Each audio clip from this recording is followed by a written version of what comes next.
हमारे YouTube channel एकता समाचार को सब्सक्राइब कीजिए, शेयर कीजिए, बेल के बटन को दबाएं और हमारी नई नई खबरें देखें। धन्यवाद। आज हम खड़े हैं डूंगरपुर जिले के चित्री, जो गलियाकोट के पास एक ऐसा क्षेत्र है जहां एकता की मिसाल देखने को मिलती है, जहां शीतला माता का मंदिर है, वीर फखरुद्दीन शहीद की दरगाह है।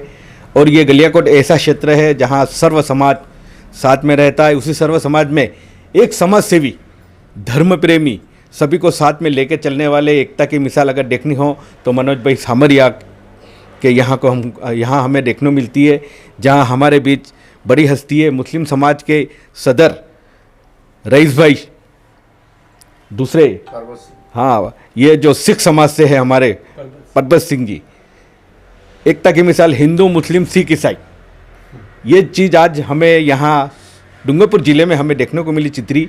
वहाँ आज अंतर्राष्ट्रीय समरता मंच, जो जयपुर से सम्मान प्राप्त करके जिनको नवाजा गया, बड़े बड़े नेताओं द्वारा, न्यायमूर्ति द्वारा, नेपाल के मैं आपके सामने पेश करना चाहता हूँ। इनको जो सम्मान मिला है अंतर्राष्ट्रीय समरता मंच द्वारा, इसमें न्यायमूर्ति परमानंद जी प्रथम उप राष्ट्रपति नेपाल सरकार, दूसरे थे दमननाथ दुगाना प्रथम अध्यक्ष लोकसभा नेपाल सरकार, डॉक्टर शिवराम तुगाड़के नेपाल सरकार और महावीर प्रसाद तोरक जी, और हमारे यहाँ के देवनानी जी विधानसभा अध्यक्ष, इनके द्वारा इनको एक सम्मान से नवाजा गया। हम आपको इसी विषय में हमारे बीच मुस्लिम समाज के अध्यक्ष हमारे बीच है, दो शब्द कहने के लिए मैं इनको खड़ा करता हूँ। रईस भाई, आज एकता की मिसाल आपके यहाँ क्षेत्र में गलियाकोट में हमें देखने को मिली और मनोज भाई का सम्मान हुआ है, बताइए इनके सम्मान के बारे में दो शब्द। एकता की अगर बात करें तो वागड़ में एकता की कोई मिसाल ही नहीं है। यहाँ पर मतलब सभी हिंदू मुस्लिम सब आपस में भाई भाई की तरह मिलजुल कर रहते हैं और एक दूसरे के कामों में सहयोग करते हैं, एक दूसरे के बिजनेस में सहयोग करते हैं। और हमारे यहाँ पर बड़गी क्षेत्र में गलियाकोट से मुसलमानों के कम से कम 10 से 15 गैरेज हैं और यहाँ पर मतलब जो है ना वो पाटीदार समाज के भी लोग हमारे यहाँ गलियाकोट से मतलब दूध वगैरह सब लेके आते हैं। तो एक दूसरे का मतलब सामंजस्य अच्छा बना हुआ है और अच्छा कुल मिला के अच्छा माहौल है। हिंदू भाइयों का सहयोग हमारे को रहता है समय समय पे। व्यापार में मतलब जो है ना सहयोग बहुत अच्छा हमारे को करते हैं और हमारे बच्चों के गैरेज बहुत अच्छा चल रहे हैं यहाँ पर बड़गी में। और मैं ये मनोज भाई को ये अंतर्राष्ट्रीय समरसता मंच जो राजस्थान दिवस के उपलक्ष्य के मौके पर जो जयपुर में इनको सम्मान मिला है, उसके लिए मैं उनको बहुत बहुत बधाई देता हूं और बहुत बहुत धन्यवाद देता हूं और आगे के उनके भविष्य के लिए उज्जवल कामना करता हूं। और मनोज भाई हमारे माशाल्लाह बहुत ही समय समय पर मतलब जो है ना वो मुसलमानों का भी कोई प्रोग्राम हो तो ये भामाशाह के रूप में चंदा देते रहते हैं, स्कूलों में चंदा देते रहते हैं। तो उसी विषय में उनके लिए एक शेर पेश कर रहा हूँ कि चमन में फूल तो बहुत खिलते हैं मगर गुलाब सा नहीं, चमन में फूल तो बहुत खिलते हैं मगर गुलाब सा नहीं, वो भामाशाह तो बहुत है मगर मनोज भाई जैसा नहीं। बहुत बढ़िया, बहुत बढ़िया, बहुत बढ़िया। मैं उनको बहुत एक बार और पुनः धन्यवाद देता हूँ कि समरसता मंच पर जयपुर में इनका सम्मान हुआ, उसके लिए मुस्लिम समाज की तरफ से आपको बहुत बहुत बधाई, धन्यवाद। बहुत ही अच्छी बात बताई आज हमारे रईस भाई ने कि एकता की मिसाल अगर देखने को मिलती है तो हमारे इस क्षेत्र में मिलती है, वागड़ में मिलती है, डूंगरपुर ज़िले में मिलती है और आगे के कड़ी में हिंदू, मुस्लिम और सिख, हमारे सिख भाई भी हमारे बीच है। ये मनोज भाई के बारे में दो शब्द कहेंगे। भाई साहब, यहाँ मिलजुल कर हम रहते हैं तो आप कंधे से कंधा लगा कर मनोज भाई के साथ रहते हैं और यहाँ एक एकता की मिसाल देखने को मिल रही है। आप सिख समाज से आते हो तो बताइए इसके बारे में, मनोज भाई के बारे में दो शब्द बताइए, कैसा लगा? आप भी साथ में थे। अच्छा लगा बहू जी, अच्छा लगा ना? हाँ, जयपुर गए थे भाई के साथ में। अच्छा, बहुत बड़ा मान सम्मान मिला। कितने पब्लिक थी वहाँ पर? थी 1000-1500 पब्लिक, छोटी बड़ी सब। ये हमारे सिख भाई भी हमारे बीच है, इन्होंने चंद शब्दों में अपने शब्द प्रकट किए।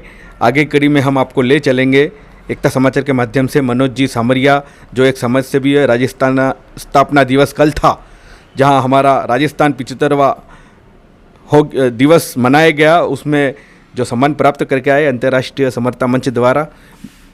पहले तो आपका एकता समाचार के माध्यम से हम स्वागत करते हैं और आपको बधाई देते हैं जो आप वागड़ क्षेत्र की प्रतिभा हमारे जयपुर के अंदर सम्मान होकर आई है, बताइए इसके बारे में आपको कैसा लगा? पहले तो राजू भाई आपको एकता समाचार को मेरी तरफ से हार्दिक शुभकामना, बधाई। दूसरा क्या है कि हमारे इस क्षेत्र में डूंगरपुर ज़िले में एक तो डूंगरपुर में कोई वकील साहब है हाई कोर्ट के, उनका सम्मान हुआ, एक मेरा हुआ। क्या पता उन्होंने क्या या फीडबैक ली होगी, क्या पता, इसके हिसाब से मुझे जयपुर में एक लेटर आया, उसके हिसाब से मुझे वहाँ समरता कल स्थापना दिवस पे मुझे सम्मानित अवार्ड दिया, रत्न। और इस रत्न में बहुत बड़े बड़े नेपाल के राष्ट्रपति, मंत्री वगैरह, यहाँ के हमारे राजस्थान के विधानसभा के स्पीकर अध्यक्ष महोदय वासुदेव जी देवरानी के हाथों से ये हमारा ये सम्मानित मुझे किया, उसके लिए बहुत बहुत धन्यवाद उन सभी का। और राजस्थान लेवल का था, सभी राजस्थान के सभी ज़िले से पधारे थे, बड़े बड़े वो समाज सेवी और अध्यापक और वगैरह, तहसीलदार, एसडीएम साहब ने बड़े उनका सबका सम्मान किया वहाँ पे। बहुत अच्छा प्रोग्राम रहा साहब। और मैं एक छोटी सी हस्ती हूँ, मुझे वहाँ जाके सम्मान मिला, वो बड़ी बात है, मेरे लिए गर्व की बात है। और आप सभी को मेरे तरफ से हार्दिक शुभकामना। और ऐसी समरता और प्रेम भाव मोहब्बत, यहाँ पे हिंदू, मुस्लिम, सिख, ईसाई आपस में हम सब भाई की तरह रहते हैं और मिलजुल के हमारी समरता, यानी कि इनका यही मकसद ही है, समरता, ये सब एक प्रेम का ही ये मुझे सम्मान मिला। ये सबसे प्रेम रखा, वही मेरे लिए ये सम्मानित इसलिए हुआ मेरा। ये समरता मंच, ये एक सबको साथ में लेके चलना, वही मंच के हिसाब से मुझे सम्मानित किया। उसके लिए सबको धन्यवाद, बधाई, बहुत बहुत अच्छी बात है। सबके सुख दुख में साथ देने वाले, सबके सुख दुख में सहयोग करने वाले ऐसे मनोज भाई सामरिया, जो एक खटिक समाज से आते हैं, मगर इन्होंने यहाँ एक मिसाल कायम की है। कैसा भी कोई काम हो उसके लिए तत्पर तैयार रहते हैं। ऐसे समाज सेवी का आज सम्मान हुआ। मनोज भाई, एकता समाचार के माध्यम से हम आपसे पूछना चाहेंगे कि आपको पता था कि मेरे को ऐसा सम्मान कभी ज़िंदगी में मिलेगा? नहीं साहब, मुझे ऐसा कब सोचा ही नहीं था मैंने कि इस तरह ऐसा सम्मान मिलेगा। क्या पता आगे से जयपुर से लेटर आया मुझे कि भाई इस तरह आपके 30 स्थापना दिवस के दिन सभी कार्यक्रम बहुत लंबा चौड़ा, और सभी राजस्थान के मंत्री वगैरह, मुख्यमंत्री का भी प्रोग्राम था। पर क्या है कि ये लोकसभा चुनाव में ये आचार संहिता लग गई है, इसके हिसाब से उनके कोर कमेटी की बैठक हुई। इसमें इनको देवरानी, जो स्पीकर अध्यक्ष महोदय राजस्थान के विधानसभा के, उनको उनका आदेश से उनको भेजा और सभी ये सम्मानित रत्न, सब ये अवार्ड सब इनके हाथ से प्रशासित किया सबको।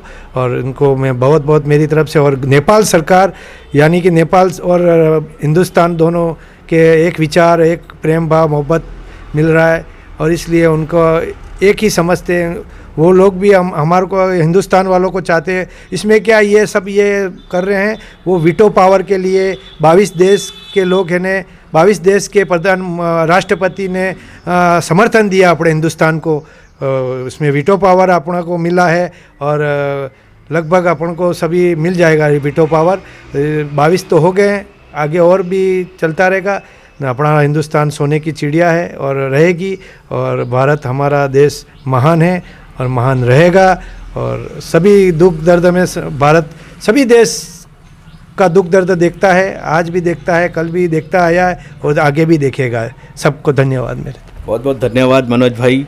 आगे कड़ी में मैं कहना चाहूँगा कि अभी एक पर्व आ रहा है, लोकसभा का पर्व, जहाँ 26 अप्रैल को मतदान होगा। विचारधारा भले अपनी कुछ भी हो, पर अपनी विचारधारा के अनुसार ज़्यादा से ज़्यादा मतदान करना है। ये राज्य सरकार का ये आदेश है।